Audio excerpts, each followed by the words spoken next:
தமிழக மக்களின் எதிர்கால நலன்களுக்கென அஇஅதிமுக இன்னும் ஆற்ற வேண்டிய பணிகளுக்கு தேர்தல் வெற்றி இன்றியமையாதது என்பதால் வரும் ஜனவரி 1ஆம் தேதியை தகுதி ஏற்படுத்தும் நாளாக கொண்டு வெளியிடப்பட இருக்கும் சுருக்க முறை திருத்த வாக்காளர் பட்டியலில் பெயர் சேர்த்தல், நீக்கல், தவறுகளை திருத்துதல் போன்ற பணிகளில் தலைமை கழக நிர்வாகிகள், அமைச்சர்கள் மற்றும் கழக பல்வேறு அமைப்புகளின் நிர்வாகிகள் முக்கிய பணியாற்ற வேண்டும் என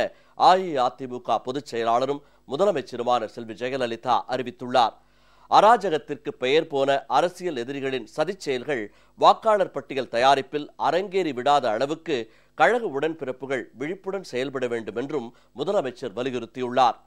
அனைத்து இந்திய அண்ணா திராவிட முன்னேற்றக் கழக பொதுச் செயலாளரும் முதலமைச்சருமான செல்வி ஜெயலலிதா இன்று வெளியிட்டுள்ள முக்கிய அறிவிப்பில் 2016ஆம் ஆண்டு ஜனவரி மாதம் 1ஆம் தேதியை தகுதி ஏற்படுத்தும் நாளாக கொண்டு வாக்காளர் பட்டியல்கள் சுருக்க முறையில் திருத்தம் செய்வதற்கான பணிகள் நடைபெற உள்ளது என தெரிவித்துள்ளார். அதன்படி இம்மாதம் 15ஆம் தேதி வரைவு வாக்காளர் பட்டியல் வெளியிடப்படும் என்றும் வரும் 15ஆம் தேதி முதல் அடுத்த மாதம் 14ஆம் தேதி வரை வாக்காளர் பட்டியலில் பெயர் சேர்த்தல், நீக்கல், திருத்தலுக்கான மனு அளிக்க கால அவகாசம் அளிக்கப்பட்டுள்ளதாகவும் வரும் 20ஆம் தேதி மற்றும் அடுத்த மாதம் 4ஆம் தேதி ஆகிய தினங்களில் சிறப்பு முகாம் நடைபெறும் என்றும் 2016ஆம் ஆண்டு ஜனவரி மாதம் 11ஆம் தேதி இறுதி வாக்காளர் பட்டியல் வெளியிடப்படும் என்றும் முதலமைச்சர் செல்வி ஜெயலலிதா குறிப்பிட்டுள்ளார்.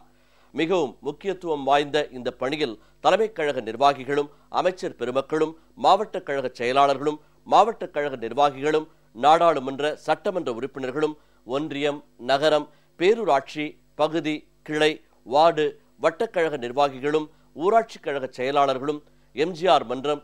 ஜெயலலிதா பேரவை, எம்ஜிஆர் இளைஞர் அணி, மகளிர் அணி, மாணவர் அணி, அண்ணா தொழிற்சங்கம், வழக்கறிஞர் பிரிவு, சிறுபான்மையினர் நலப்பிரிவு, விவசாய பிரிவு, மீனவர் பிரிவு, மருத்துவ அணி, இலக்கிய அணி, அமைப்பு சாரா ஓட்டுநர்கள் அணி, இளைஞர் பாசறை, இளம்பெண்கள் பாசறை மற்றும் தகவல் தொழில்நுட்ப பிரிவு ஆகியவற்றின் நிர்வாகிகளும், பல்வேறு நிலைகளில் பதவி வகித்து வரும் உள்ளாட்சி தலைவர்கள் மற்றும் பிரதிநிதிகளும், கூட்டுறவு அமைப்புகளின் தலைவர்கள் மற்றும் பிரதிநிதிகளும், குறிப்பாக கழகத்தின் சார்பில் அந்தந்த வாக்குச்சாவடிகளுக்கென்று நியமிக்கப்பட்டுள்ள வாக்குச்சாவடி நிலை முகவர்களும் தனி கவனம் செலுத்தி அடுத்த ஆண்டு ஜனவரி 1 தேதியன்று 18 வயது பூர்த்தியானவர்களின் பெயர்களையும், வாக்காளர் பட்டியலில் இதுவரை இடம்பெறாதவர்களின் பெயர்களையும், புதிதாக குடிவந்துள்ளவர்களின் பெயர்களையும் வாக்காளர் பட்டியலில் சேர்ப்பதற்கும், வெளியூர்களுக்கு இடம்பெயர்ந்தவர்கள் மற்றும் இறந்தவர்களின் பெயர்களை தற்போதுள்ள வாக்காளர் பட்டியலிலிருந்து நீக்கம் செய்வதற்கும், வாக்காளர் பட்டியலில் உள்ள தவறுகளை திருத்தம் செய்வதற்கும் தேவையான படிவங்களை பெற்று பூர்த்தி செய்து அதனை சம்பந்தப்பட்ட முகாம்களில் வழங்கி இப்பணியை முழுமையாக செய்து முடித்து இது குறித்த விவரங்களை சம்பந்தப்பட்ட மாவட்ட கழக செயலாளர்கள் மூலம் தலைமை கழகத்திற்கு தெரிவிக்க வேண்டும் என முதலமைச்சர் செல்வி ஜெயலலிதா கேட்டுக் கொண்டுள்ளார். அனைத்து இந்திய அண்ணா திராவிட முன்னேற்றக் கழகம் மக்கள் நல்வாழ்வு பணிகளோடு தன்னையே முழுமையாக இணைத்துக் கொண்ட ஒரு பேர் இயக்கமாகும்.